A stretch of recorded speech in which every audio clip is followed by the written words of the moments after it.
The air in the San Francisco Convention Center hummed with that electric anticipation you only feel at events where dreams get funded or crushed. I stepped through the glass doors earlier than most. My tablet clutched like a shield against the doubts that had shadowed me for years. The lobby was a swirl of polished ambition, tech founders in hoodies and blazers. Investors scanning badges like predators sizing up prey. The scent of overpriced espresso cutting through the faint metallic tang of conference AV equipment. I had built my app from late-night code sessions in a cramped apartment, scraping by on freelance gigs while turning down every generous loan my family dangled like a noose. This pitch wasn't just about raising capital, it was my declaration of independence from the invisible strings they'd always pulled. As I approached the registration desk, my heart steadied. Every slide in my deck was a brick in the wall I'd erected against their dismissals. The attendant scanned my badge, her fingers flying over the keyboard. Section A.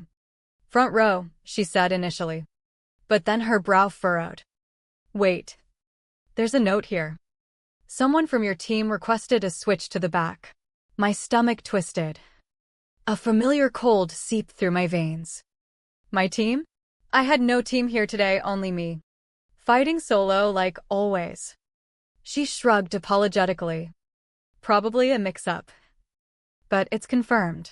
I followed her directions to the auditorium, my heels echoing too loudly on the tile.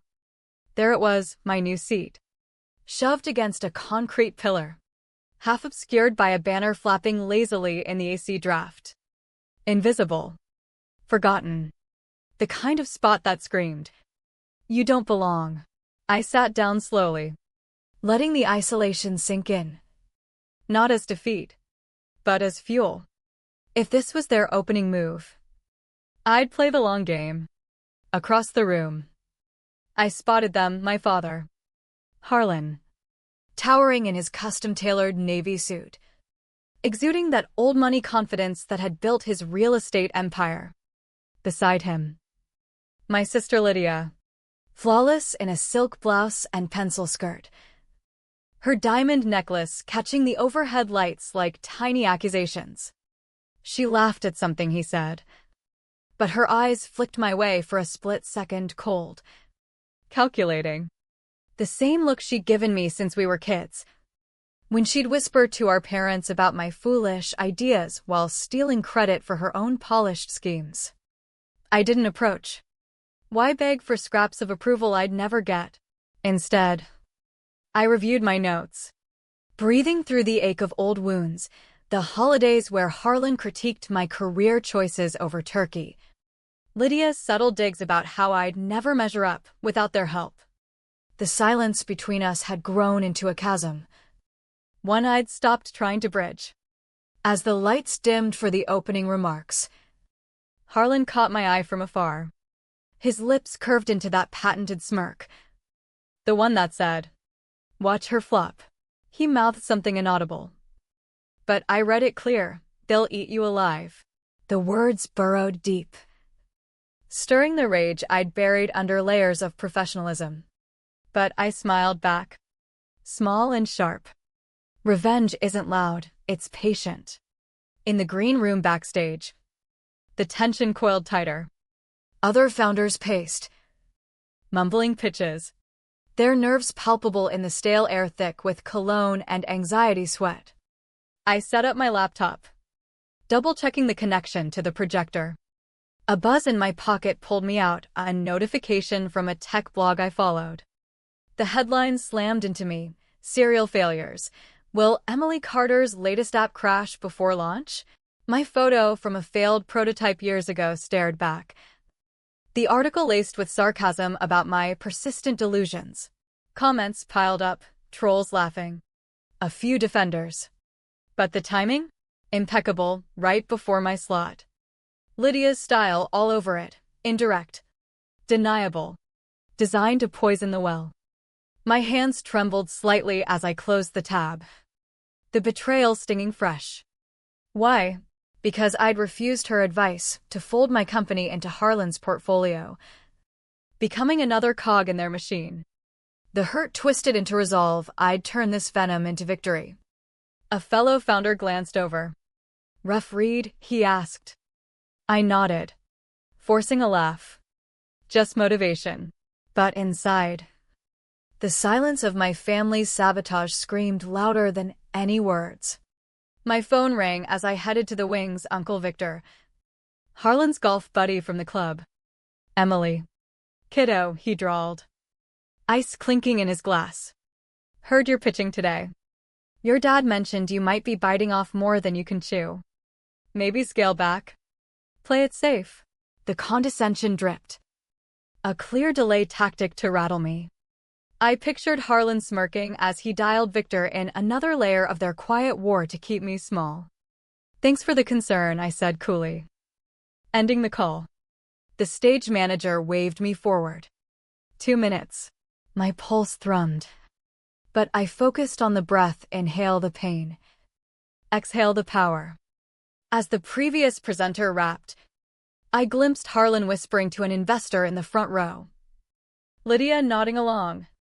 Their eyes met mine through the curtain gap. Silent judgment heavy as lead. The MC announced me with a chuckle. "Let's see if this underdog can surprise us." Laughter rippled, primed. No doubt. I stepped out, the spotlight searing, and clicked to my first slide. But it wasn't mine. Dreamer's Folly scrawled in cartoonish font, mocking my vision. The audience tittered. Humiliation burned. But I swallowed it. "Every empire starts as a dream," I said. Voice steady. "Let me show you why this one's reality." The laughter faltered, heads leaned in. I powered through. Data flowing like armor, user growth charts, revenue projections, real testimonials from beta testers who'd transformed their small businesses using my app. But the undercurrent pulled, Harlan's subtle head shake from the front. Lydia's phone glowing as she typed furiously. Midway, an investor stood, the one Harlan had been schmoozing. "Isn't this app funded by family loans? Covering debts?" The accusation hung, murmurs spreading like wildfire. My chest constricted.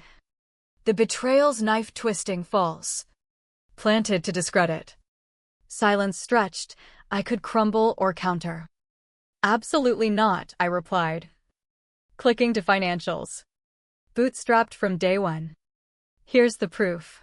But static crackled, my mic died. Panic flickered. But I grabbed a handheld from the tech. "Even the tech wants drama," I quipped. Earning chuckles.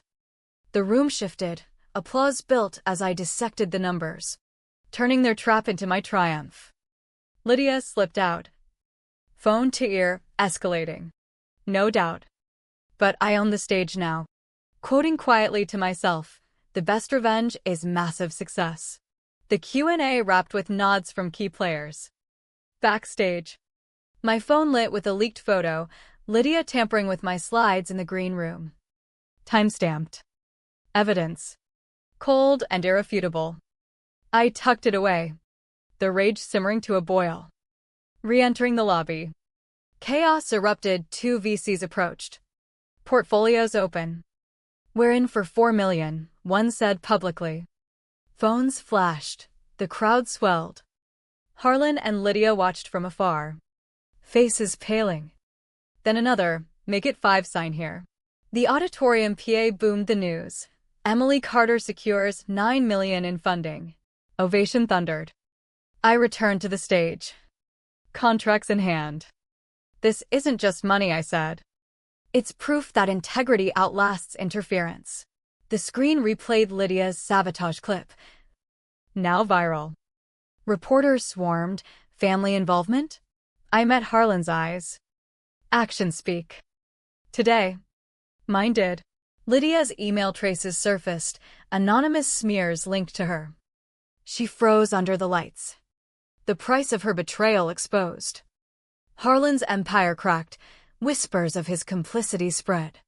In the investor lounge. Another deal sealed, a board seat at a major fund. Harlan approached later. Alone. "I misjudged you." Lydia lingered behind. Silent. Broken. You both did, I said. And it cost you. The silence between us now was mine final. Freeing. As I left, the hurt lingered. But so did the power. Revenge exacted not in screams, but in silence shattered by success. The world listened now. And the price? A family lost. But a self gained.